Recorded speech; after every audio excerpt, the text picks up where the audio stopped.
The wind howled through the cracks of the weathered cabin as Olivia Andrews stared at the last crumb of bread in her trembling palm, knowing with sickening certainty that once it was gone, she had nothing left. The December of 1879 had brought record cold to the mountains outside St. George, Utah, and the man who had promised to return with provisions 3 days ago, her own brother, was nowhere to be seen. Olivia's journey west had been one of desperate hope. After losing her parents to influenza back in Philadelphia, she had accepted her brother Michael's invitation to join him at his mining claim in the Utah Territory. He had written of opportunity, of a fresh start, and most importantly, of family. What he hadn't mentioned was his gambling problem or the claim jumpers who'd threatened them both. "Just stay put," he had insisted before riding off 3 days earlier. "I'll settle things in town and be back with food before sundown." That was the last she had seen of him. Now, as the final daylight hours of her third day alone faded into twilight, Olivia huddled beneath a thin blanket, her stomach cramping with hunger. The cabin, little more than a crude one-room shelter with a small hearth, offered minimal protection from the biting cold. Outside, the snow continued to fall in thick, heavy flakes. The sound of approaching hoofbeats jerked Olivia from her half-conscious state. She scrambled to her feet, heart pounding. Michael, or perhaps the claim jumpers he'd feared. She grabbed the only weapon available, a cast-iron skillet, and positioned herself beside the door. The footsteps that followed were heavy, deliberate. A man's voice called out, "Hello, anyone in there?" It wasn't Michael's voice. "I've brought supplies from town," the stranger continued. "Folks were worried when your brother didn't return." Olivia's breath caught. She lowered the skillet slightly but maintained her defensive position. "Who are you?" "Samuel Kincaid, madam. I run the trading post in St. George. May I come in?" "It's mighty cold out here, and these provisions aren't getting any lighter." After a moment's hesitation, Olivia unlatched the door. The man who entered was tall and broad-shouldered, his face partially obscured by a snow-dusted hat and the collar of his sheepskin coat. When he lowered his hat, she saw kind eyes the color of amber set in a weathered face that spoke of years under the western sun. "Miss Andrews?" he asked, stamping snow from his boots. "Yes," she replied cautiously. Samuel Kincaid set down a large pack and 2 burlap sacks. "I've brought flour, coffee, beans, salt pork, and some dried fruit. Should last a week or more."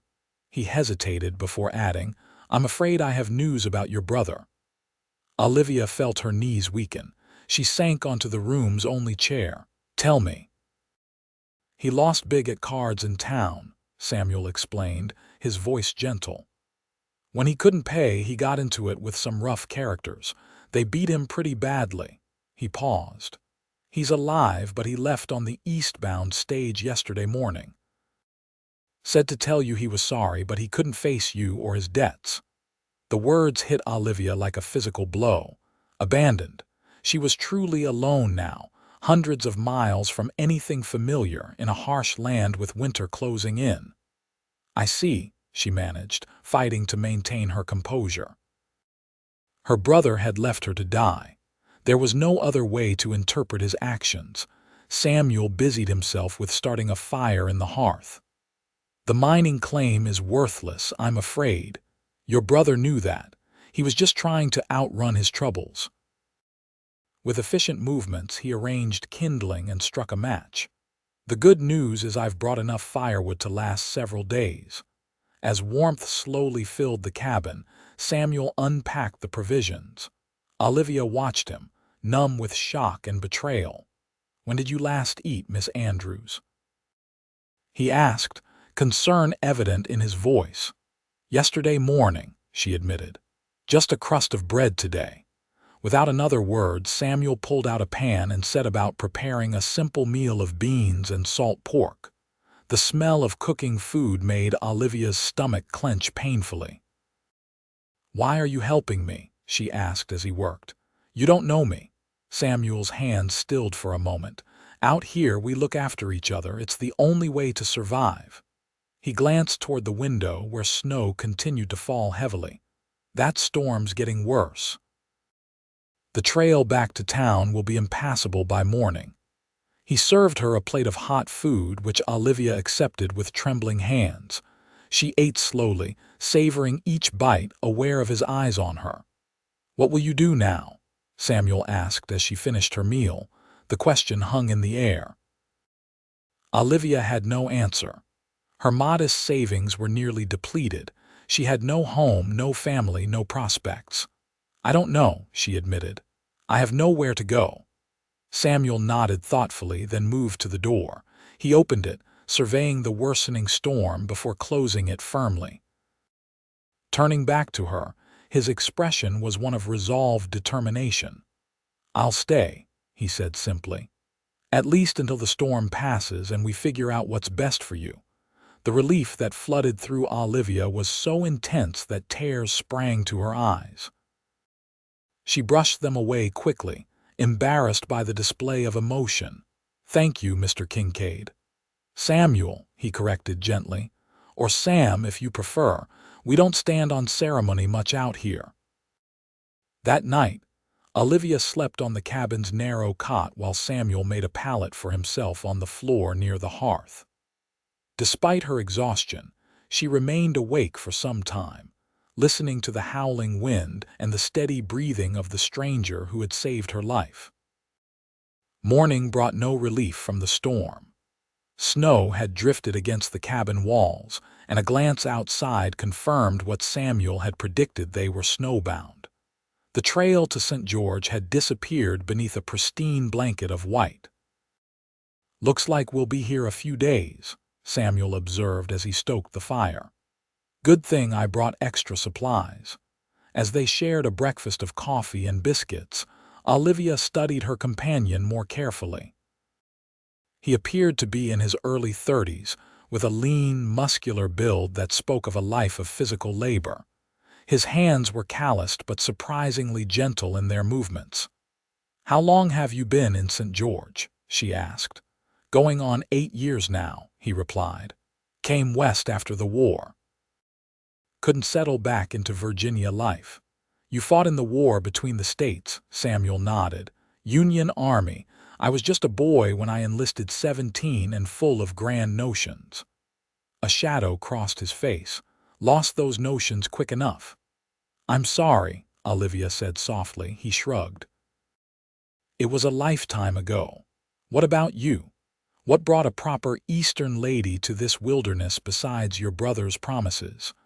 Olivia traced the rim of her coffee cup with one finger. "After our parents died, there was nothing for me in Philadelphia. I taught at a girls' school, but the salary barely covered room and board when Michael wrote about his claim." She trailed off, the sting of her brother's betrayal still fresh. "He wasn't always like this," she added defensively. "The gambling, it changed him." "It changes a lot of men out here," Samuel agreed. "Too much time, too little purpose, the promise of easy riches." They passed the day in comfortable conversation. Samuel proved to be well-read and thoughtful, surprising Olivia with his knowledge of literature and history. For her part, she shared stories of her teaching days and life in Philadelphia. By evening, the howling wind had subsided, but the snow continued to fall steadily. Samuel prepared a stew from the provisions he'd brought, and they ate by firelight. "Tell me about your trading post," Olivia prompted, curious about the business that had allowed this man to establish himself in the territory. Samuel's face brightened. "It's not much to look at, but it serves the community well enough. I supply the ranchers, miners, and settlers within 20 miles. Trade with the local Paiute bands too when they come down from the mountains. You speak their language." "Enough to trade," he said with a modest smile. "Enough to avoid misunderstandings." "That's remarkable," Olivia said, genuinely impressed. Samuel shrugged. It's just practical. Out here you either adapt or you perish. He studied her for a moment. You strike me as an adapter, Miss Andrews. Olivia, she corrected, returning his earlier gesture. And I hope you're right. The next 3 days followed a similar pattern. They shared meals and conversation, with Samuel venturing out only to retrieve more firewood from the pile he'd stacked against the cabin. Olivia found herself increasingly comfortable in his presence, even as she worried about her uncertain future. On the morning of the 4th day, the storm finally broke. Sunlight streamed through the cabin's single window, glinting off the snow-covered landscape. We'll be able to make it to town tomorrow if the sun holds, Samuel announced after assessing the conditions. Olivia felt a curious mix of relief and regret. Their enforced proximity had created a bond she hadn't anticipated. What will happen to me in town? Samuel considered her question. The widow Parker runs a boarding house. She might take you in exchange for help with cooking and cleaning. Or there's the Silver Dollar Hotel. They sometimes need serving girls. Both options sounded precarious to Olivia.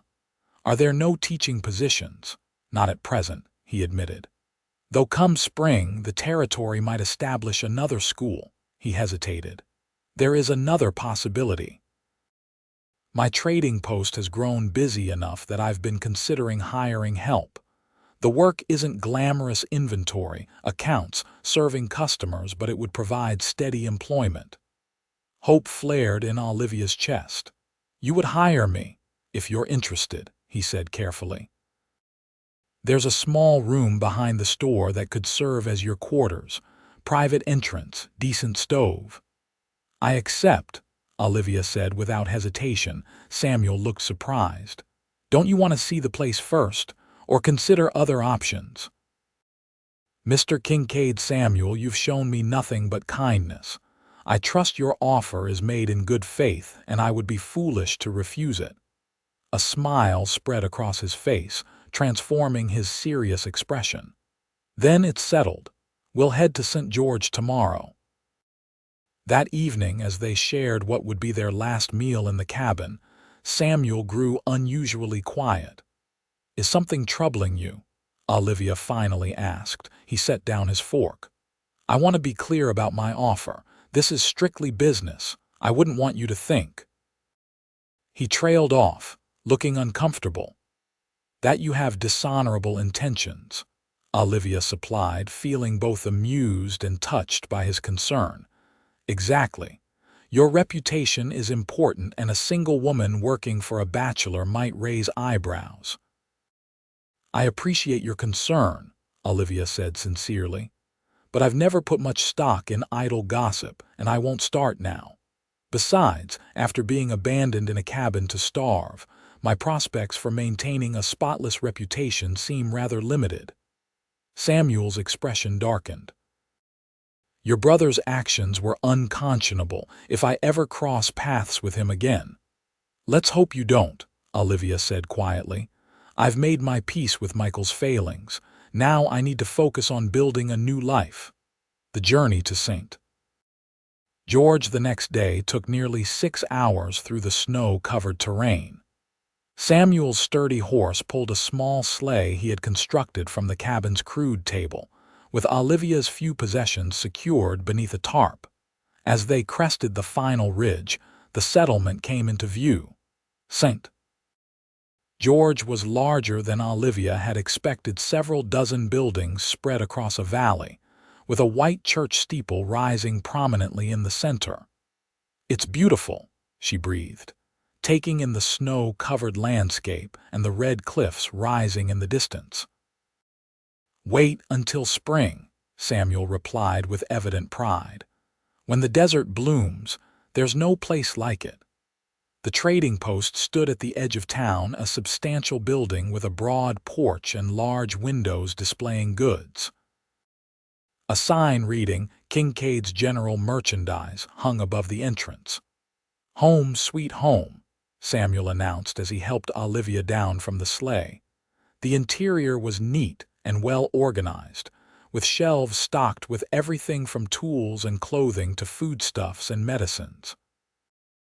A pot-bellied stove in the center provided warmth, with several chairs arranged nearby. "This is impressive," Olivia said, turning slowly to take it all in. Samuel appeared pleased by her reaction. "I started with just dry goods, built up the rest over time." He gestured toward a door at the rear. "Your quarters are through there. Let me show you."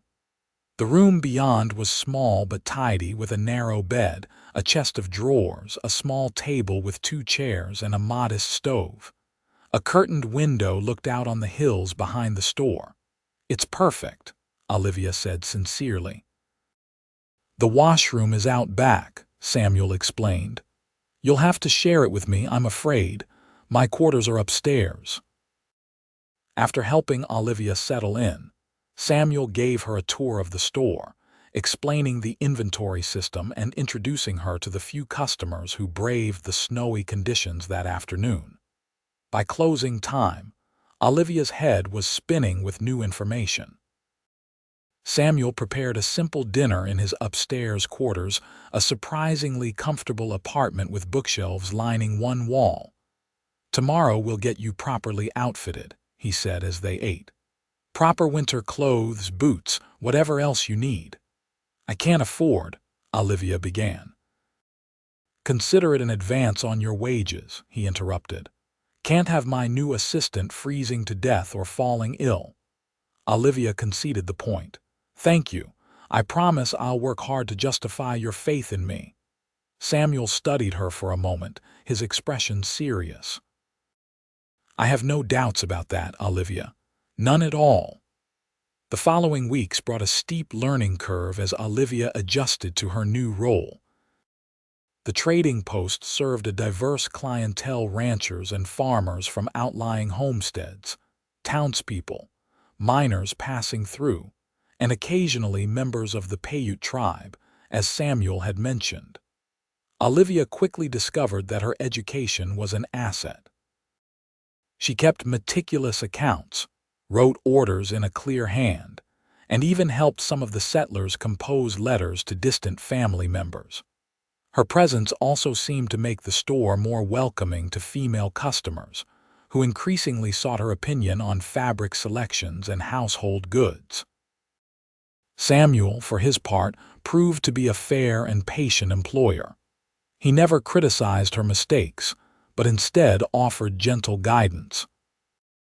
In the evenings, they often shared meals and conversation, discovering a mutual love for reading that led to lively discussions about everything from Shakespeare to the latest dime novels. As January gave way to February, Olivia found herself settling into a comfortable routine. The trading post became busy with ranchers stocking up before spring roundups, and she took pride in learning to anticipate their needs. One evening, as they closed the store, Samuel surprised her by asking, "Would you care to join me for dinner at the hotel restaurant tonight? Mrs. Abernathy is serving her famous beef stew." Olivia accepted readily, only realizing as they walked through town that this was the first time they had appeared together in public beyond the confines of the trading post. The curious glances from townspeople suggested that their arrangement had indeed sparked speculation.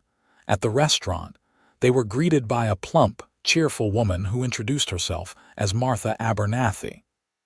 "So you're the Eastern lady who's been helping Samuel," she said warmly. "We've all been curious about you." "All been gossiping, you mean," Samuel said good-naturedly. Martha laughed. "Can you blame us? Nothing exciting happens in St. George during winter." She seated them at a corner table and brought them steaming bowls of stew and fresh bread. As they ate, Olivia became aware of continued glances from other diners. "I'm afraid I've made you the subject of town gossip," she murmured to Samuel. He looked up from his stew. "Does that bother you?"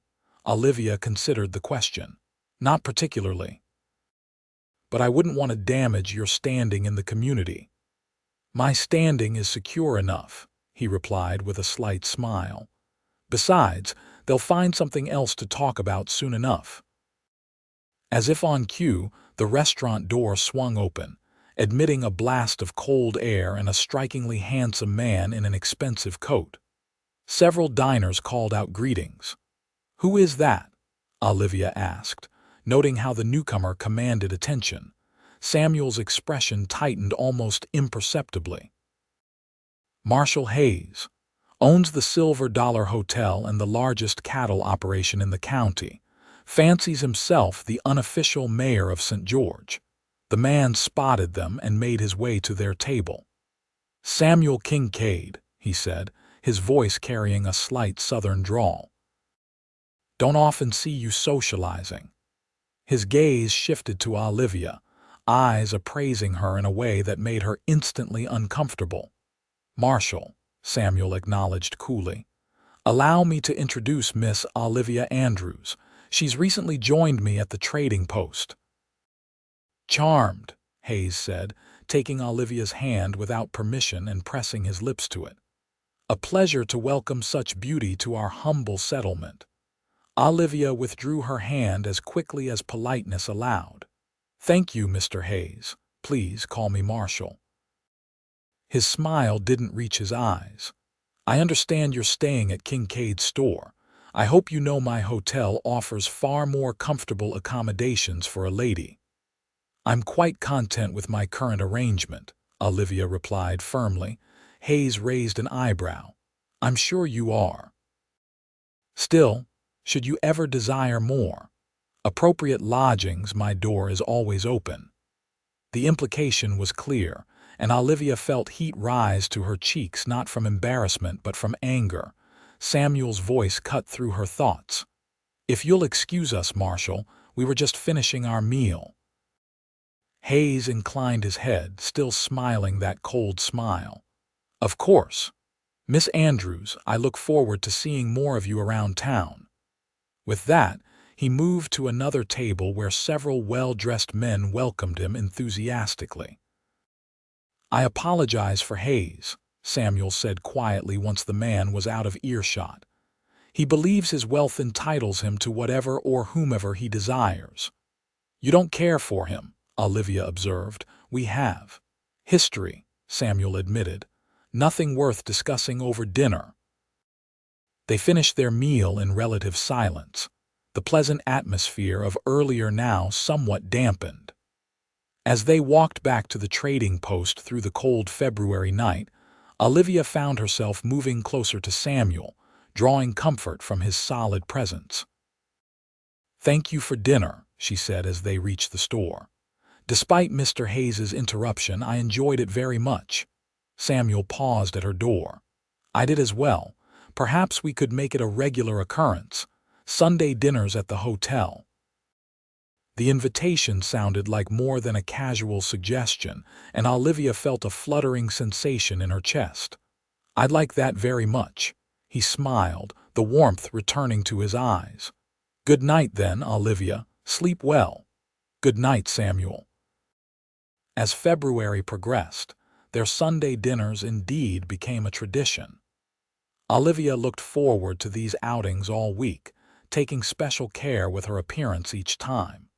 She had used some of her earnings to purchase fabric for new dresses, which she sewed in the evenings by lamplight. The trading post grew busier with the approach of spring.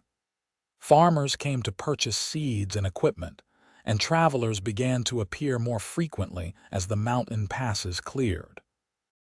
Olivia thrived on the activity, her natural intelligence and quick learning making her an increasingly valuable asset to the business. Samuel, she noticed, had begun to consult her on ordering decisions and even pricing strategies. "You have good instincts," he told her one evening as they reviewed the accounts. "Better than mine in some ways." "I doubt that," Olivia demurred, though secretly pleased by the compliment. "It's true. You understand what the women customers want better than I ever could. Since you've been here, our sales of fabric and household goods have increased substantially." Their working relationship had evolved into a true partnership, with each complementing the other's strengths. Olivia found herself thinking of the trading post as theirs rather than just his, a subtle shift that both excited and unsettled her. One Sunday in early March, as they walked to the hotel for their now customary dinner, Samuel surprised her by taking a different route. "I thought we might make a stop first," he explained, leading her toward the church that dominated the town center. The white wooden structure gleamed in the late afternoon sunlight.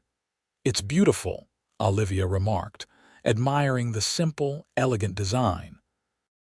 "The congregation is having a social after services," Samuel explained somewhat awkwardly. "I thought you might enjoy meeting more people from town, only if you're interested, of course." Olivia was touched by his thoughtfulness. "That sounds lovely." The church was filled with townsfolk, many of whom greeted Samuel warmly. He introduced Olivia to so many people that she struggled to remember all their names: the blacksmith and his wife, the doctor, the school teacher, several ranchers and their families. To her surprise, most welcomed her without the sidelong glances she had come to expect. Several of the women invited her to join their quilting circle, while the schoolteacher, a pleasant woman named Miss Winters, expressed interest in having Olivia give a talk to her students about life in the East. "See, I told you they'd love you," Samuel murmured as they finally made their way to the refreshment table. "You didn't tell me any such thing," Olivia replied with a smile, "but thank you for bringing me. I've felt rather isolated these past months." "That's my fault," he admitted. "I'm not much for socializing myself, but that's no reason to keep you from making friends." As they enjoyed apple cider and homemade cookies, Olivia became aware of Marshall Hayes watching them from across the room. Unlike at the restaurant, he made no move to approach, but his gaze followed her in a way that made her skin crawl. "Mr. Hayes is here," she noted quietly. Samuel followed her gaze. "He attends church when it suits his purposes, makes a show of dropping money in the collection plate." His voice held unmistakable disdain. "What history do you share with him?" Olivia asked, her curiosity finally getting the better of her. Samuel was silent for so long that she thought he might not answer. Finally, he sighed. "He was responsible for my brother's death." Olivia's breath caught. "Samuel, I'm so sorry. I had no idea you had a brother." "Thomas," Samuel said, his voice soft with remembered pain. "He came west with me after the war. We started the trading post together." He glanced around the crowded room. "This isn't the place for that story. Perhaps another time." Olivia nodded, respecting his reticence. "Whenever you're ready." Their dinner at the hotel afterward was subdued, both lost in their own thoughts. When they reached the trading post that evening, Samuel paused before bidding her good night. "Would you join me for a ride tomorrow afternoon?" he asked. "There's a place I'd like to show you, and the weather's finally turning mild enough for an outing." "I'd be delighted," Olivia replied, wondering if he planned to share more about his brother. The following day dawned clear and unseasonably warm. After attending to the morning customers, Samuel closed the store early, explaining that Monday afternoons were typically slow anyway. He had arranged for 2 horses from the livery stable, his own sturdy gelding, and a gentle mare for Olivia. Though she wasn't an experienced rider, she had taken lessons in Philadelphia and managed well enough as they set out from town. They rode south, following a trail that wound through stands of juniper and pine.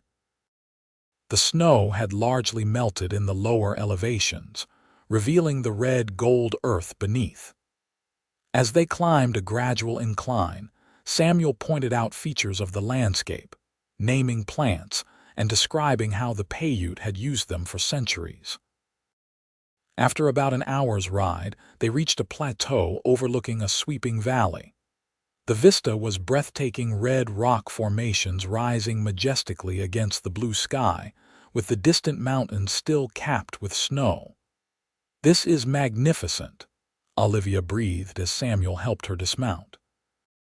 "Thomas and I discovered this spot our first month here," Samuel said, securing the horses to a juniper branch. "We used to ride up whenever we needed to clear our heads." He spread a blanket on a flat rock and unpacked a simple lunch of bread, cheese, and dried fruit. As they ate, he gazed out over the valley, his expression distant. "Thomas was always the optimistic one," he began without preamble. "He saw possibilities everywhere. The trading post was his idea, said the territory was growing and settlers would need supplies. He was right, as usual." Olivia listened silently, giving him space to tell the story at his own pace. "We did well those first few years, built a reputation for fair dealing, even traded with the Paiute bands when other merchants refused." Samuel's voice hardened. "Then Hayes arrived with his cattle operation and his money, started buying up water rights, squeezing the smaller ranchers. He broke off a piece of bread but didn't eat it, turning it in his fingers instead. Thomas stood up to him, helped organize the small ranchers, extended them credit at the store when Hayes's tactics left them cash poor." A muscle twitched in his jaw. "Hayes didn't appreciate the interference." "What happened?" Olivia asked softly when he fell silent.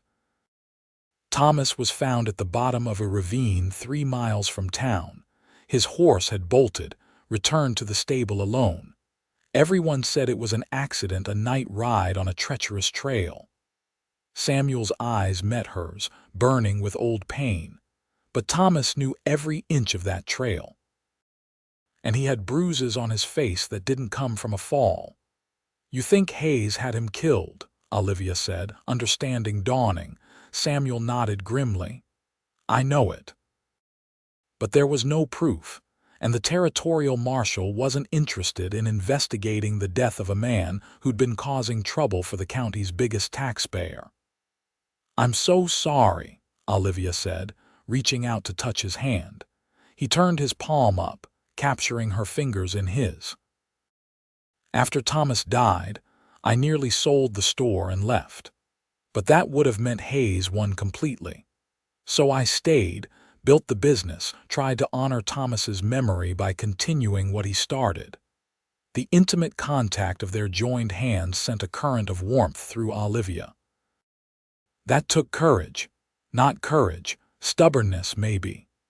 His thumb traced circles on her palm, sending shivers up her arm. "I've never told anyone else that story." "Thank you for trusting me with it," Olivia said, her voice slightly unsteady. Their eyes met, and something passed between them, a recognition, perhaps, of shared understanding. For a long moment, neither moved. Then Samuel slowly leaned forward. The kiss was gentle, almost tentative, a question rather than a demand. Olivia responded with equal gentleness, her free hand coming to rest on his shoulder. When they parted, Samuel looked almost surprised, as if he hadn't planned the gesture. "I apologize if I've overstepped," he said quickly. "You haven't," Olivia assured him, her heart racing. "Not at all." Relief flooded his features, followed by a smile that transformed his serious face. "I've been wanting to do that for weeks." "Why didn't you?" she asked, emboldened by his admission. "I wasn't sure how you felt, and I didn't want you to think I'd offered you employment with ulterior motives." "I never thought that," Olivia said truthfully. They spent another hour on the plateau, talking more freely than ever before. Samuel spoke of his Virginia childhood, his difficult war experiences, and his early years in the territory. Olivia shared memories of her parents, her teaching career, and her complicated relationship with her brother. As the afternoon waned, they reluctantly packed up their picnic and began the ride back to town. This time, they rode side by side where the trail permitted, their conversation flowing easily. Olivia found herself laughing at Samuel's wry observations about some of the town's more colorful characters. When they reached the trading post, the sun was setting, painting the western sky in spectacular shades of orange and pink. Samuel helped Olivia dismount, his hands lingering at her waist. "I need to return the horses to the livery," he said, reluctance evident in his voice. "Will you wait up for me? Perhaps we could have tea when I return." "I'd like that," Olivia agreed, equally reluctant for the day to end. While Samuel was gone, Olivia tidied her quarters and put water on to boil. She changed out of her riding clothes into a simple dress of blue calico, one of her recent creations. Looking in her small mirror, she pinched color into her cheeks and smoothed her hair, wondering at her own nervousness. Samuel returned as twilight deepened into darkness. He had clearly stopped at his upstairs quarters to change as well, now wearing a clean shirt and his better trousers. They shared tea and fresh baked cookies that Mrs. Abernathy had pressed upon them at the church social, sitting at the small table in Olivia's room. The space seemed more intimate than ever before, transformed by the new awareness between them. "I've been thinking," Samuel said as they finished their tea. "The store will be closed on Easter Sunday. Perhaps we could pack a proper picnic and return to the plateau.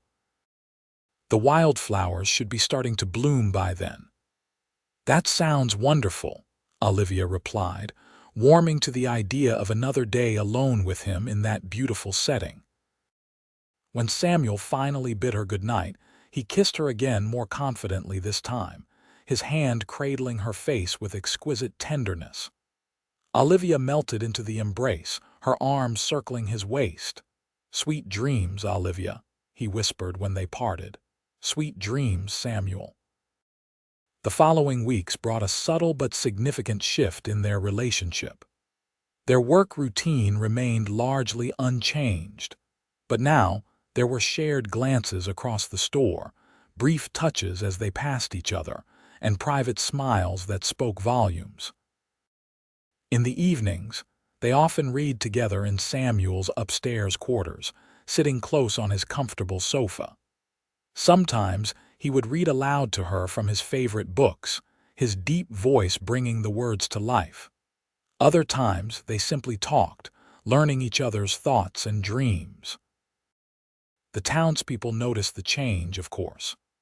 Olivia overheard whispers when she attended the ladies' quilting circle, though most seemed approving rather than scandalized. "About time Samuel Kincaid found someone," she heard Mrs. Abernathy remark to another woman. "Been alone too long since his brother passed." March yielded to April, bringing warmer days and the promised wildflowers. Business at the trading post boomed as travelers and settlers prepared for spring planting. Olivia found herself working from dawn until dusk most days, but the work was satisfying, especially with Samuel at her side. One busy Thursday, as Olivia was helping a rancher's wife select fabric, the store door opened to admit Marshall Hayes.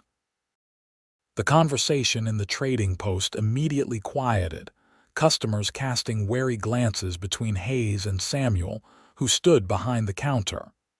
"Kincaid," Hayes greeted, his tone falsely cordial. "Thought I'd stop by to see if my order has arrived." "You didn't place an order with us, Hayes," Samuel replied evenly. Hayes smiled, his eyes cold. "Must have slipped my mind.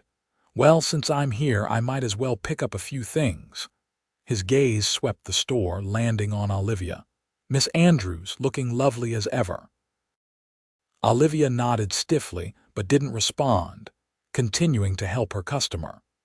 She felt Hayes's eyes on her as he meandered through the store, picking up items seemingly at random. When he finally approached the counter with his selections, Samuel tallied the purchases with rigid professionalism. Hayes paid without comment, but as Samuel handed him his change, he leaned forward. "You should be more careful, Kincaid," he said, voice pitched low but still audible to Olivia nearby. "Bad luck seems to follow men who get too close to what's mine." Samuel's face hardened. "Nothing here belongs to you, Hayes. Not the store, not the merchandise, and certainly not Miss Andrews. Hayes's smile widened. We'll see about that. He tipped his hat to Olivia. Good day, Miss Andrews. My offer of more suitable accommodations remains open. The tension in the store was palpable after Hayes's departure. The remaining customers quickly completed their transactions and left, casting sympathetic glances at Samuel and Olivia. When they were finally alone, Samuel slammed his ledger closed with uncharacteristic force. I should have thrown him out the moment he walked in. That wouldn't have helped matters, Olivia said reasonably, though she was shaken by the encounter. He was clearly trying to provoke you. He succeeded, Samuel muttered. He ran a hand through his hair, his expression troubled. Olivia, Hayes is dangerous. What he said just now wasn't an idle threat. I know, she said quietly.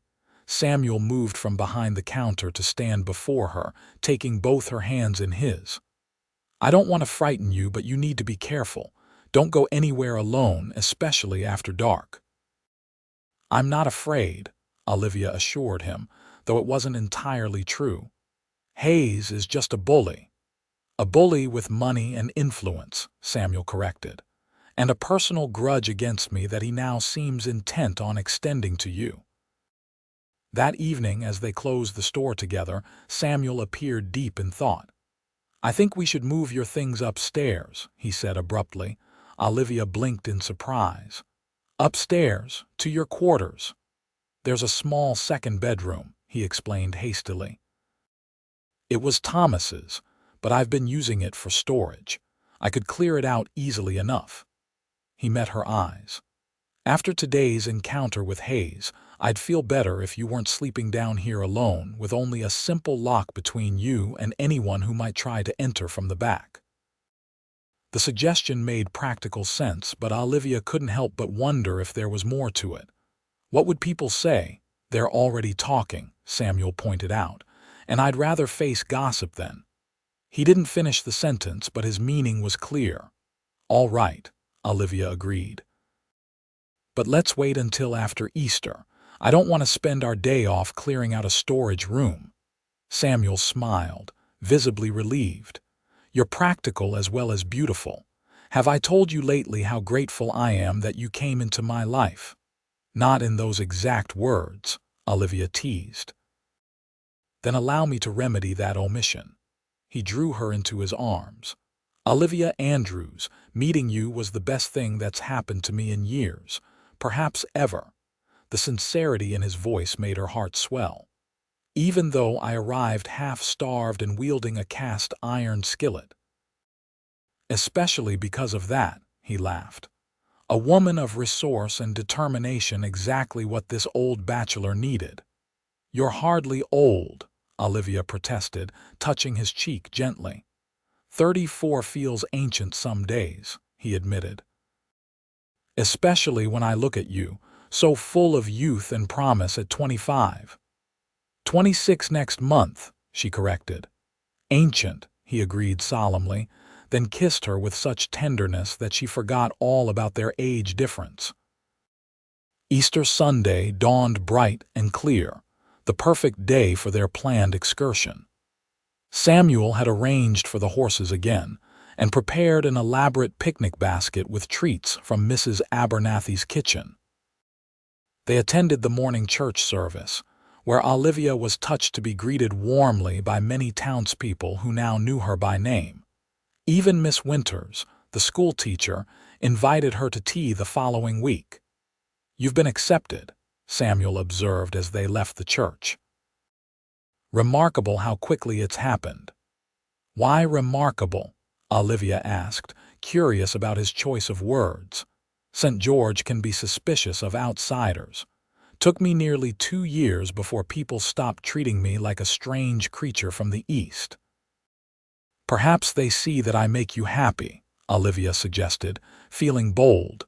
Samuel's smile was radiant. Perhaps they do. Their ride to the plateau was even more enjoyable than their first visit. April had transformed the landscape, with wildflowers carpeting the ground in patches of purple, yellow and white. The air was warm but not hot, carrying the scent of sage and pine. When they reached the overlook, Olivia gasped in delight. The view was even more spectacular than she remembered, with the desert in full bloom below them. "It's like a painting," she marveled as Samuel spread their blanket on the same flat rock as before. "Better than any painting," he agreed, his eyes on her rather than the view. They unpacked their feast: cold chicken, fresh bread, cheese, early strawberries, and a bottle of wine that Samuel admitted he had been saving for a special occasion. "And is this a special occasion?" Olivia asked as he poured the wine into tin cups. "Every moment with you is special," he replied, then laughed at himself. "Listen to me, I sound like one of those dime novel heroes." "I like it," Olivia assured him, "though I never pictured myself as the heroine of a dime novel." "No, what did you picture for yourself?" The question was casually asked, but Olivia sensed deeper currents beneath it. "When I was a girl, I imagined I would marry a professor and live in a house filled with books. We would discuss literature over breakfast and host salons for other intellectuals. And now—" Samuel's voice was carefully neutral. Olivia met his gaze directly. "Now I find myself drawn to a very different future, one with a trading post and mountains, and a man who reads Shakespeare by lamplight but can also track a deer through the forest." The hope that dawned in Samuel's eyes made her heart skip. He set down his wine cup and took her hand. "Olivia," he began, then hesitated. "I know we've known each other only a few months, but I feel as though I've been waiting for you all my life. You've brought light and purpose back into my world." "Samuel," she whispered, hardly daring to hope he was saying what she thought. "I love you," he said simply. "I think I've loved you since that first night in the cabin when you faced starvation with such dignity and courage. I don't have much to offer beyond the store and a life that will never be easy, but if you could see your way to—" Olivia didn't let him finish. She leaned forward and pressed her lips to his, pouring all her feelings into the kiss. When they finally parted, both breathing heavily, she smiled. "Yes," she said, "though you haven't actually asked the question yet." Samuel laughed, the sound echoing across the plateau. "Marry me, Olivia Andrews. Be my wife, my partner, my heart." "Yes," she repeated, 1,000 times yes." He kissed her again, more passionately this time, drawing her against him until she was nestled in his arms. They remained that way for some time, exchanging kisses and whispered endearments, the picnic temporarily forgotten.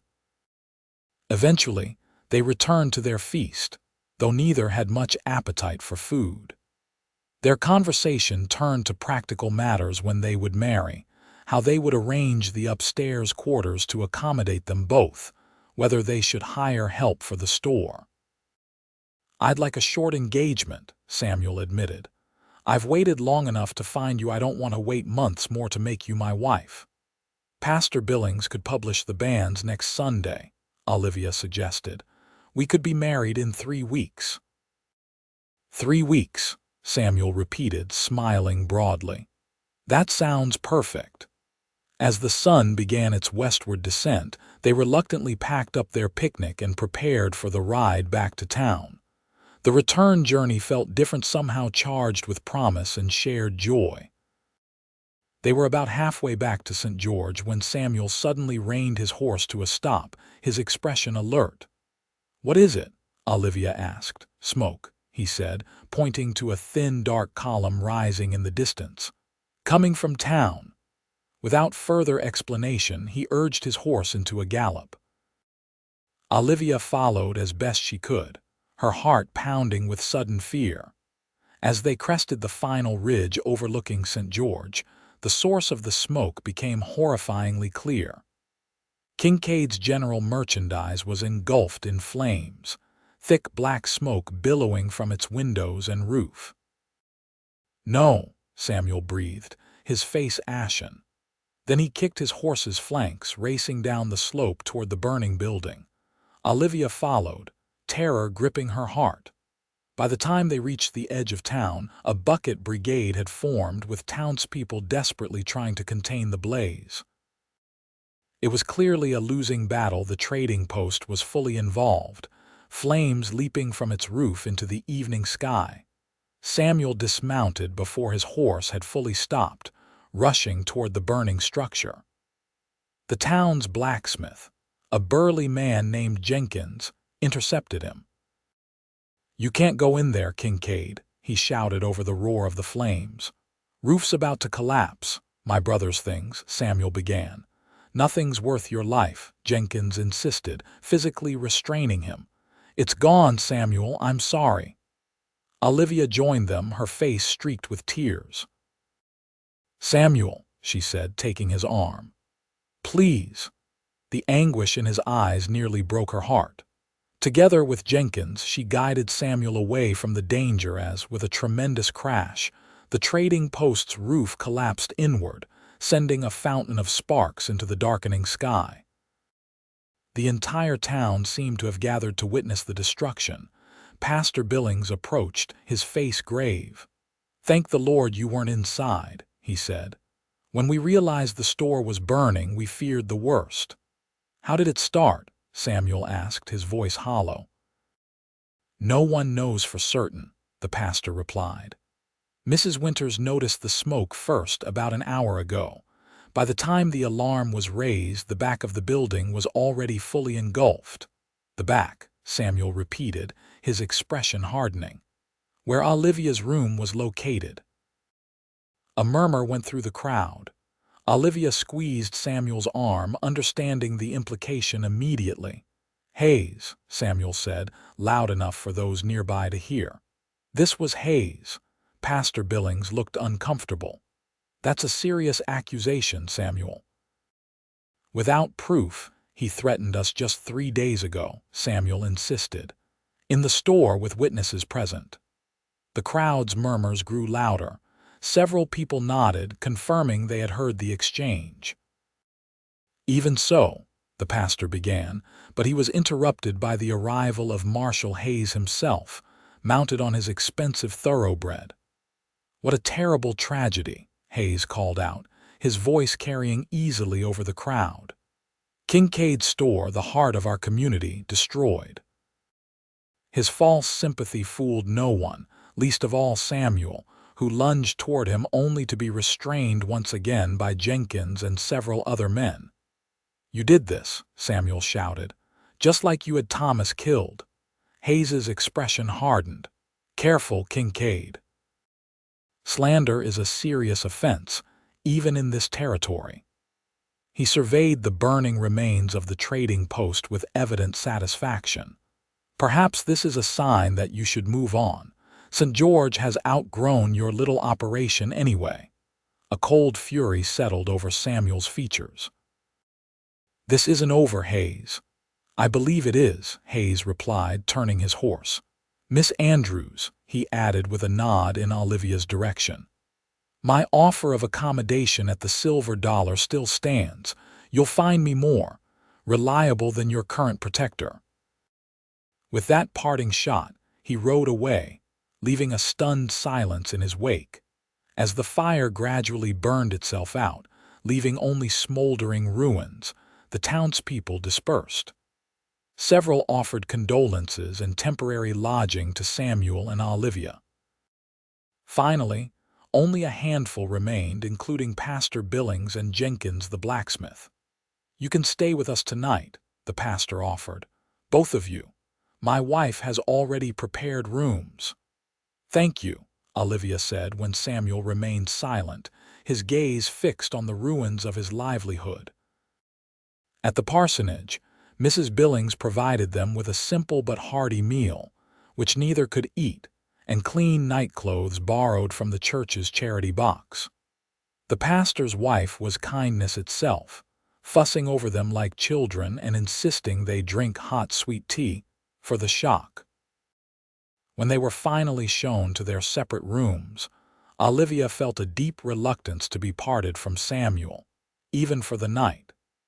His expression had grown increasingly distant and cold as the evening progressed, and she feared what thoughts might be consuming him in solitude. Unable to sleep, she sat by the window of her small guest room, watching the last wisps of smoke rise from the trading post's remains in the moonlight. A soft knock at her door startled her. "Olivia," Samuel's voice was barely audible. "Are you awake?" She opened the door to find him standing in the hallway, still fully dressed. "I couldn't sleep," he admitted. "May I come in, just to talk?" Olivia glanced down the hallway, aware of the impropriety but unwilling to turn him away. "Of course," she whispered, stepping aside. They sat together on the edge of the narrow bed, speaking in hushed tones. "Everything is gone," Samuel said, his voice thick with emotion. "The store, our home, all our plans." "Not everything," Olivia corrected gently, taking his hand. "We're still here, we still have each other." He looked down at their joined hands. "I have nothing to offer you now, Olivia. No home, no business, no security." "Do you think I care about that?" she asked, a hint of indignation in her voice. "Samuel Kincaid, if you believe I agreed to marry you for your trading post, then you don't know me at all." A ghost of a smile touched his lips.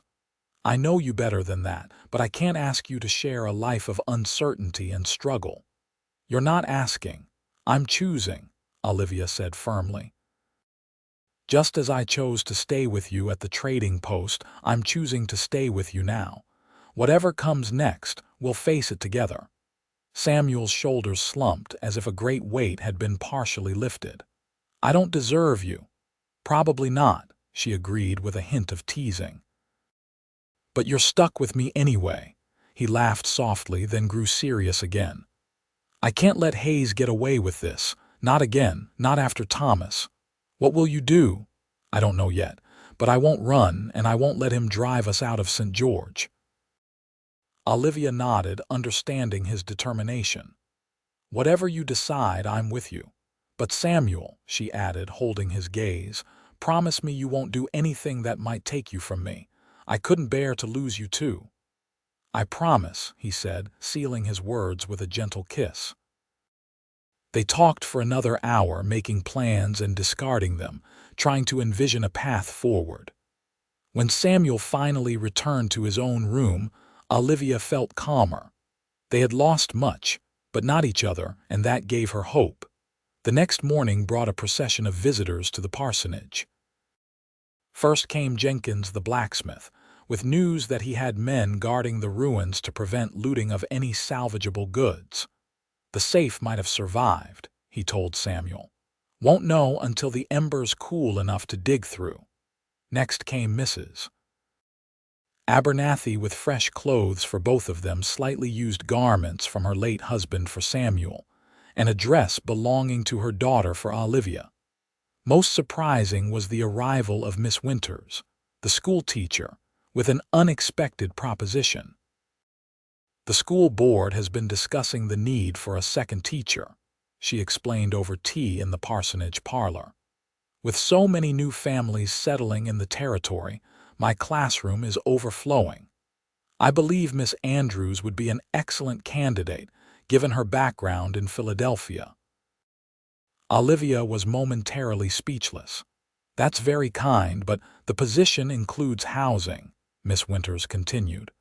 "The school has a small cottage that was intended for a married teacher. It's been vacant since it was built last year." She looked from Olivia to Samuel. "It would accommodate both of you comfortably, at least temporarily." Samuel cleared his throat. "Miss Winters, while we appreciate the offer, Olivia and I aren't married yet." "I'm aware," the teacher replied with a small smile, "but I understand that situation will be remedied soon. In the meantime, I'm sure Pastor Billings would agree that these are exceptional circumstances." The pastor, who had been listening nearby, nodded. "I believe we can make an exception without offending propriety. Samuel can take the cottage immediately, and Olivia can remain here with us until the wedding. It's only for a few weeks, after all." By midday, a plan had begun to take shape. Olivia would accept the teaching position, starting immediately to assist Miss Winters. Samuel would stay in the school cottage while supervising the clearing of the trading post site and determining what might be salvaged. "But what about the store?" Olivia asked when they had a moment alone. "Will you rebuild?" Samuel's expression was resolute. "Yes, but not immediately. I need capital, and more importantly, I need to deal with Hayes first. As long as he's in a position to threaten us, anything we build will be at risk. How will you support yourself in the meantime?" "Jenkins has offered me work at the blacksmith shop," Samuel explained. "I have some experience from helping Thomas years ago. It won't be much, but it will keep food on the table while we plan our next steps." 3 days later, the ruins had cooled enough to allow for a thorough search. To everyone's relief, the heavy safe had indeed survived the fire, protecting the store's cash reserves, account books, and some personal papers. "It's not a fortune," Samuel told Olivia that evening as they walked from the school to the parsonage, "but it's enough to get started again when the time is right." "And the cottage?" she asked. "Is it suitable?" "More than suitable," he assured her. "Small but well built. 2 rooms plus a kitchen. You'll see it tomorrow when I take you there for dinner." True to his word, Samuel escorted Olivia to the school cottage the following evening. The small structure stood a short distance from the schoolhouse, partially hidden by a stand of cottonwood trees. Inside, Olivia found a cozy sitting room with a stone hearth, a tiny but functional kitchen, and a bedroom just large enough for a double bed and a chest of drawers. "What do you think?" Samuel asked anxiously as she explored the space. "I know it's not much compared to what you're used to. It's perfect," Olivia interrupted, turning to face him with shining eyes. "Absolutely perfect." Samuel had prepared a simple dinner, which they shared at the small table by the hearth. As they ate, he revealed more of his developing plan. "I've been talking to some of the ranchers, the smaller operators who have also felt Hayes's pressure over the years. They're willing to stand with us, but we need evidence of his wrongdoing, something concrete that even the territorial marshal can't ignore." "How will you get such evidence?"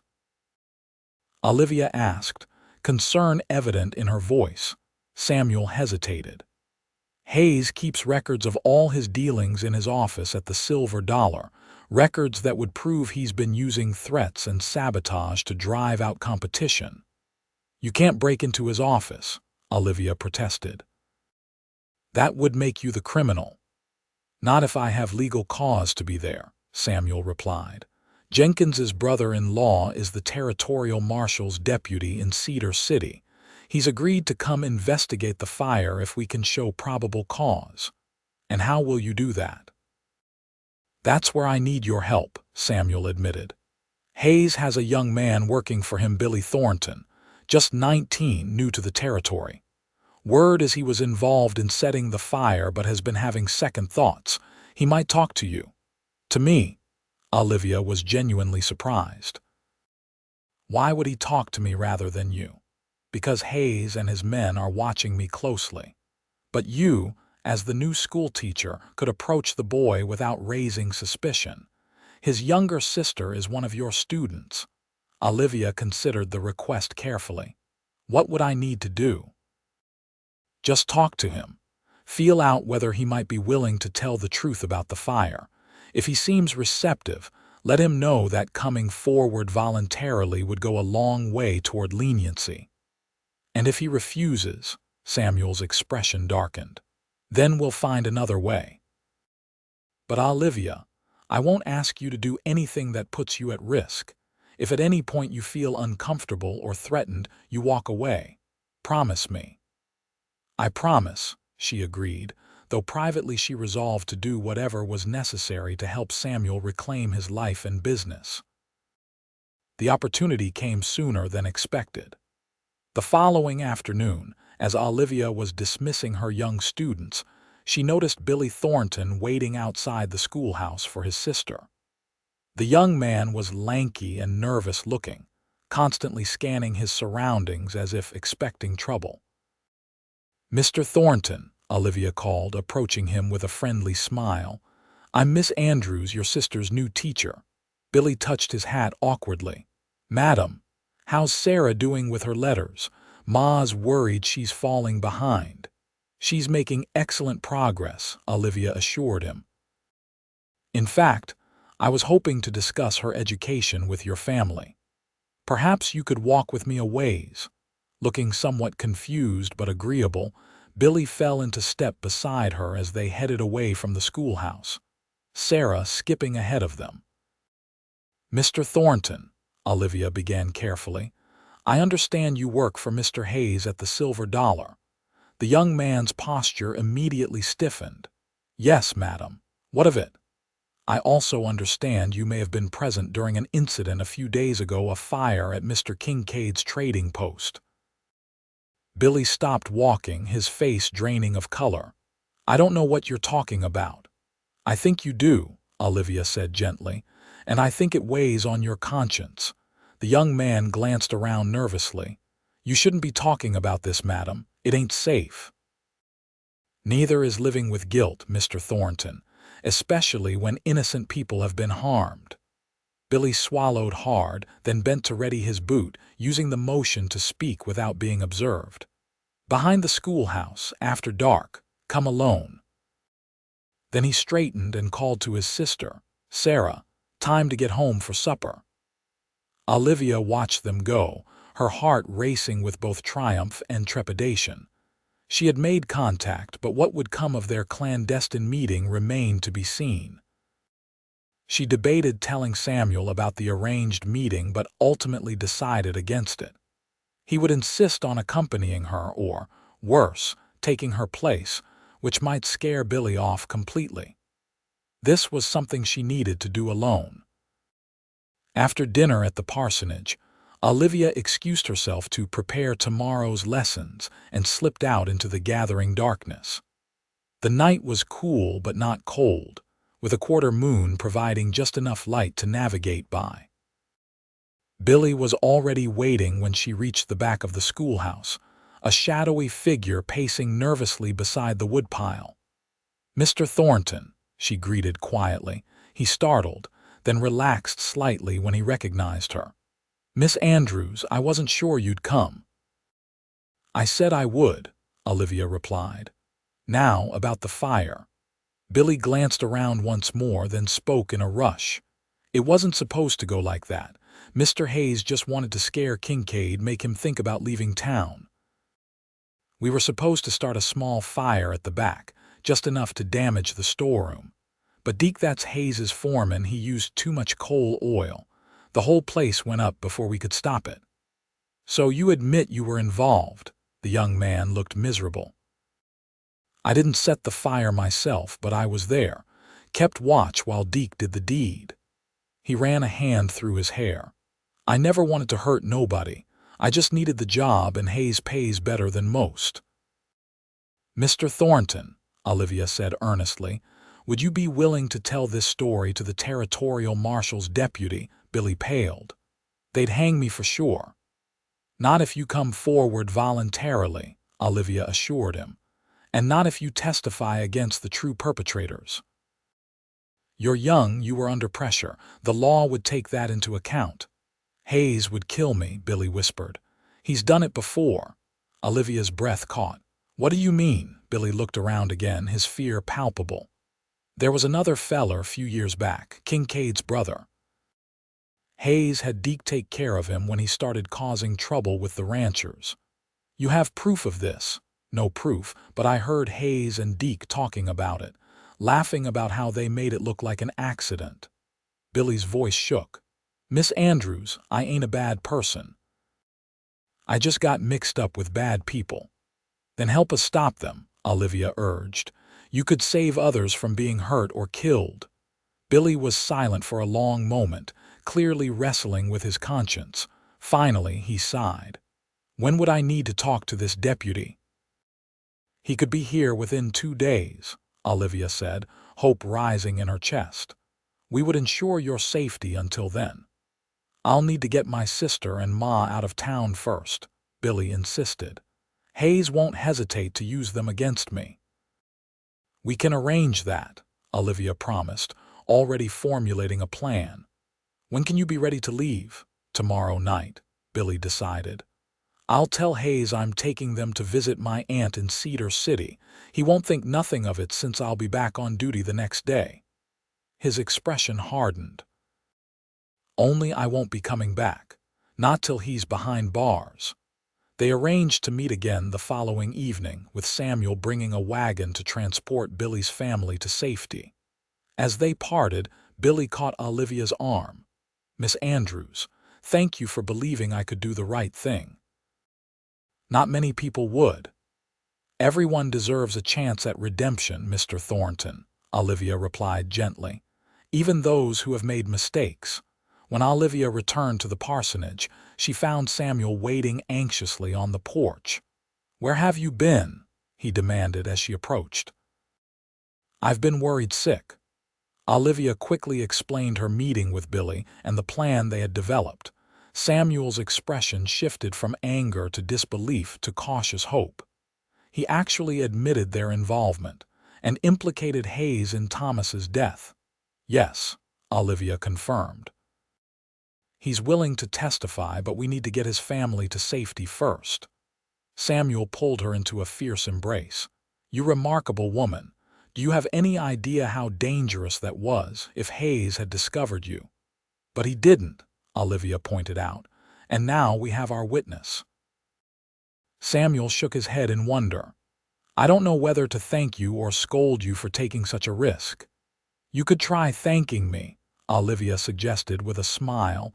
His response was a kiss that left her breathless. "Thank you," he whispered against her lips, "for your courage, your cleverness, and your faith in me." The following evening unfolded according to plan. Samuel borrowed Jenkins's wagon and met Billy, his mother, and young Sarah at the arranged location just outside town. Olivia accompanied them as far as Cedar City, where they delivered the Thornton family into the protective custody of the deputy marshal. "He'll bring Billy back to St. George tomorrow," Samuel told Olivia as they began the journey home. "With his sworn statement, we can get a warrant to search Hayes's office. You think we'll find the evidence we need?" Hayes is meticulous about his business dealings, however underhanded they may be. If there's evidence to be found, it will be in his records. They rode in companionable silence for a time, both lost in thoughts of the coming confrontation. Finally, as the lights of St. George appeared in the distance, Samuel spoke. "Once this is over, regardless of the outcome, I want us to be married immediately. No more waiting." "But the banns," Olivia began. "Pastor Billings can make an exception," Samuel insisted. "I nearly lost you once when Hayes burned the store. I won't risk waiting any longer to make you my wife." Olivia couldn't argue with his logic or his emotion. "All right," she agreed. "As soon as Hayes is dealt with, we'll be married." The next day passed in a haze of nervous anticipation. The deputy marshal arrived with Billy Thornton as promised, and after taking his statement, issued warrants for the arrest of Hayes and his foreman, as well as a search warrant for Hayes's office. "We'll execute them tonight," the deputy told Samuel and Olivia. "When Hayes is likely to be occupied in the saloon. I've deputized Jenkins and several other men to assist." Olivia spent the day teaching as usual, trying to maintain an appearance of normalcy while her thoughts kept straying to the evening's planned actions. When school dismissed, she found Samuel waiting for her. "Jenkins says Hayes is acting suspicious," he reported in a low voice as they walked toward the parsonage. "Asking questions about Billy's absence. We may need to move more quickly than planned." Before Olivia could respond, a shout from down the street caught their attention. Marshal Hayes was striding toward them, his face flushed with anger, his foreman and two other men close behind. "Kincaid," he bellowed. "Where is Billy Thornton?" Samuel pushed Olivia behind him. "I have no idea, Hayes. Why would I know anything about your employees?" Hayes drew closer, his hand hovering near the pistol at his hip. "Don't play dumb with me. Billy's mother and sister are missing too, and your name was mentioned when people saw them leaving town. Perhaps they grew tired of your influence over the boy," Samuel suggested, his voice steady despite the danger. "Can't say I'd blame them." Hayes's face darkened further. "I know what you're trying to do, Kincaid. It won't work. No one crosses me in this town and gets away with it." "Is that a threat, Hayes? Because I believe you've made quite enough of those lately." By now, a small crowd had gathered, drawn by Hayes's loud accusations. Among them, Olivia noticed Jenkins and several other men who had been deputized, watching the confrontation with alert attention. "It's not a threat," Hayes spat. "It's a promise. You'll end up like your brother, a tragic accident that no one questions too deeply." A murmur ran through the crowd at this thinly veiled admission. Samuel's posture stiffened, but his voice remained calm. "So you admit it, then?" "That Thomas's death was no accident?" Hayes seemed to realize his mistake too late. He glanced around at the watching townspeople, his expression calculating. "I admit nothing. Your brother was a fool who rode drunk in the dark. Everyone knows that." "Billy Thornton knows differently," Samuel said. "And he's telling his story to the territorial marshal as we speak." A flicker of uncertainty crossed Hayes's face before his customary arrogance reasserted itself. "The word of a boy against mine. Don't make me laugh, Kincaid." "Not just his word," Samuel countered. "We have a warrant to search your office, Hayes. I imagine we'll find all sorts of interesting documentation there." At this, Hayes's composure finally cracked. With a roar of rage, he drew his pistol and aimed it squarely at Samuel's chest. "You'll find nothing because you'll never live to see the inside of my office." Several things happened at once. Olivia screamed Samuel's name and lunged forward. The deputy marshal and his newly appointed deputies rushed toward the confrontation, drawing their own weapons. And Hayes's finger tightened on the trigger. The shot that rang out was deafening in the confined space of the street. Olivia felt something hot graze her arm as she collided with Samuel, knocking him sideways. They tumbled to the ground together as more shots followed. When the chaos subsided, Olivia raised her head to find Samuel staring at her in horror, his hands frantically checking her for injuries. "You're hit," he gasped, his fingers coming away red from her sleeve. "It's just a graze," Olivia assured him, though the wound was beginning to throb painfully. "Are you hurt?" Before Samuel could answer, Jenkins appeared above them. "He's dead," the blacksmith announced grimly. "Hayes, the deputy's bullet caught him square in the chest." Olivia turned to see Hayes's body lying in the dust a few yards away, blood pooling beneath him. His foreman was on his knees nearby, hands raised in surrender as the deputy kept him covered. "The others ran," Jenkins continued. "We'll track them down." He offered a hand to help them up. "Brave thing you did, Miss Andrews. Foolish, but brave." Samuel's arms came around her as they stood, holding her as if he feared she might disappear. "Don't ever do that again," he whispered fiercely against her hair. "I couldn't bear to lose you." "Nor I you," Olivia replied, wincing as the motion jarred her injured arm. "Let's get that looked at," Samuel said, noticing her pain. "Then we have a wedding to plan." The events of that day marked a turning point for St. George. With Hayes's death and his foreman's subsequent confession, the town was freed from years of corruption and intimidation. The smaller ranchers who had suffered under Hayes's tactics regained their water rights and grazing lands. The territorial marshal, arriving a day later, commended the deputy's actions and officially closed the investigation into Thomas Kincaid's death, now ruled a murder. For Samuel and Olivia, life moved forward with surprising speed. True to his word, Samuel insisted on an immediate wedding, and Pastor Billings obliged by performing the ceremony just 3 days after the confrontation with Hayes. The entire town turned out to witness their vows, the small church overflowing with well-wishers. Olivia wore a simple dress of ivory silk that Mrs. Abernathy had altered from her daughter's wedding gown. Samuel, standing tall in a new suit purchased from a traveling salesman, looked at her with such adoration that she nearly forgot the formal responses she had rehearsed. "I, Samuel James Kincaid, take thee, Olivia Elizabeth Andrews, to be my lawfully wedded wife," he vowed, his voice steady and clear. "To have and to hold, from this day forward, for better or for worse, for richer or for poorer, in sickness and in health, to love and to cherish, till death do us part." When Olivia repeated the same vows, her voice trembled slightly, overcome by the journey that had brought her to this moment from abandonment in a lonely cabin to belonging in the arms of the man who had saved her life in more ways than one. "I now pronounce you husband and wife," Pastor Billings declared. "Samuel, you may kiss your bride." The kiss they shared was both tender and promising, a pledge of the life they would build together. The celebration that followed lasted well into the evening, with the entire town contributing food, music, and high spirits.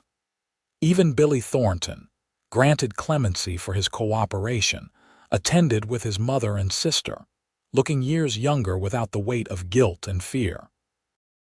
When Samuel finally carried Olivia across the threshold of the school cottage, their temporary home, until the trading post could be rebuilt, they were both exhausted but blissfully happy.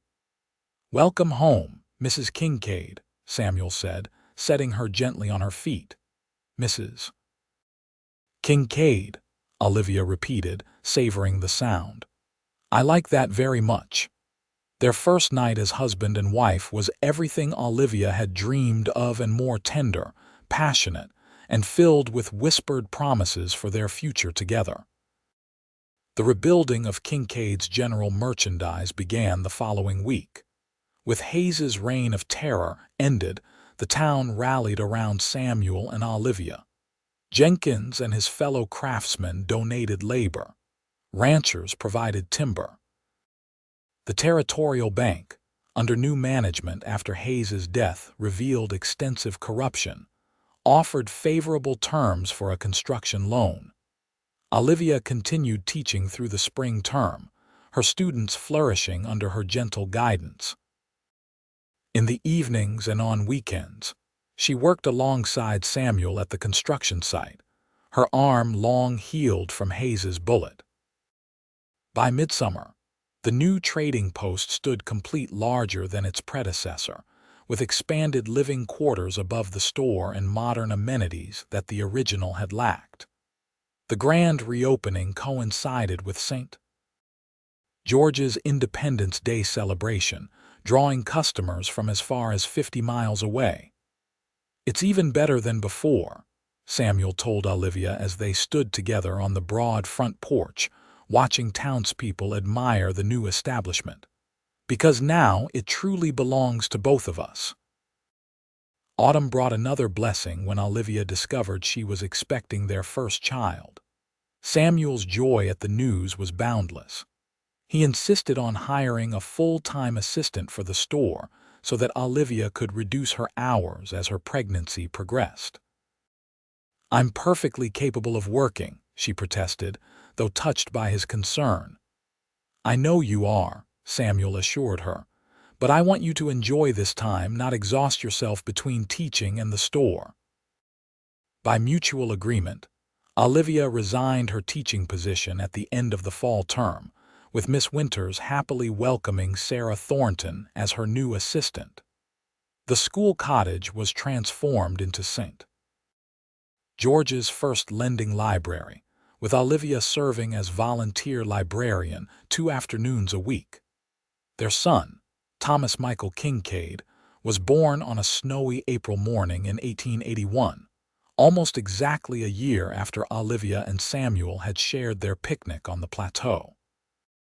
He arrived with a robust cry and a shock of dark hair that promised to match his father's. "He's perfect," Samuel whispered, cradling his newborn son with tears in his eyes. "Absolutely perfect." Olivia, exhausted but radiant, watched her husband with their child and felt her heart might burst with happiness. "I think Thomas would approve of his namesake," she said softly. Samuel nodded, too overcome for words. Life settled into a sweet rhythm as the seasons turned. The trading post prospered, becoming a cornerstone of St. George's growing economy. Samuel's fair business practices and Olivia's welcoming presence made it more than just a store. It became a gathering place for the community, hosting everything from quilting circles to ranch hands poker games, with strictly regulated stakes.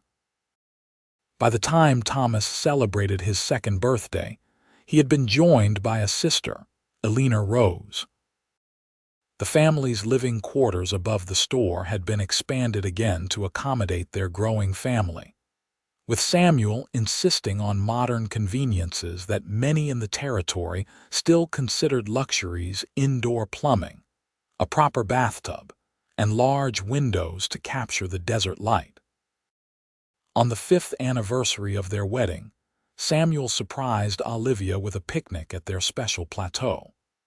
They rode out early, leaving the children in Mrs. Abernathy's capable hands, and spent the day reminiscing about their journey together. "Do you ever think about how different our lives might have been if Michael hadn't abandoned you in that cabin?" Samuel asked as they lounged on their blanket, watching clouds drift across the vast Utah sky. "Sometimes," Olivia admitted. "But I can't bring myself to regret it since it led me to you."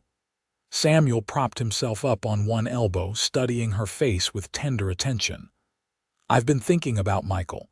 Have you ever wondered what became of him?" Olivia sighed. "Not often. He made his choice." "I hired a Pinkerton agent to locate him," Samuel confessed. "I thought you might want closure." Surprised, Olivia sat up. "You did? When?" "6 months ago. I received their report last week." Samuel reached into his pocket and withdrew an envelope. "He's in San Francisco, working as a clerk in a shipping office. Seems he stayed out of trouble, at least according to their investigation." Olivia accepted the envelope but didn't open it. "Thank you," she said quietly. "I'm not sure what I feel about this information, but I appreciate your thoughtfulness." "You don't have to decide anything now," Samuel assured her. "The information is yours to use as you wish. If you want to contact him, or if you prefer to leave the past buried, I'll support whatever you choose." Olivia studied her husband's face, the face that had become as familiar to her as her own, yet still caused her heart to quicken when he looked at her with such love. "How did I get so fortunate?"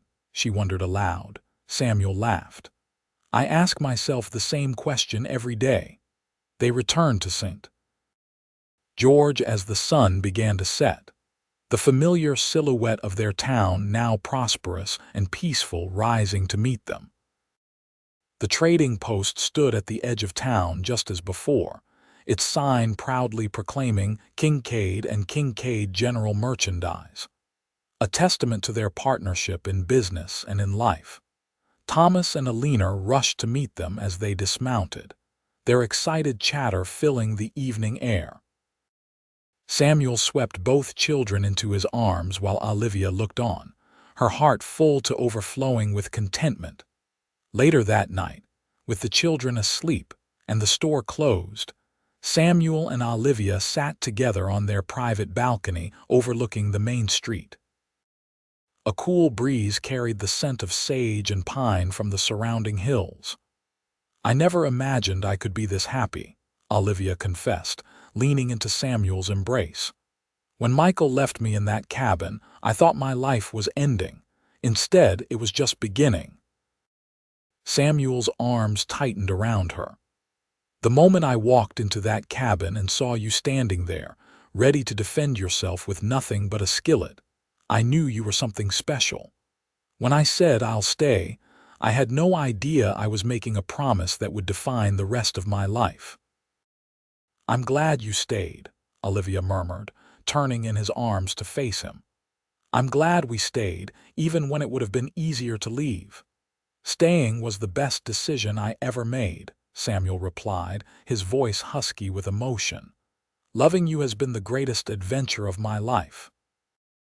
As the stars appeared one by one in the desert sky above St. George, Samuel and Olivia Kincaid sealed their anniversary with a kiss that held all the passion of their first embrace and all the depth of the years they had shared.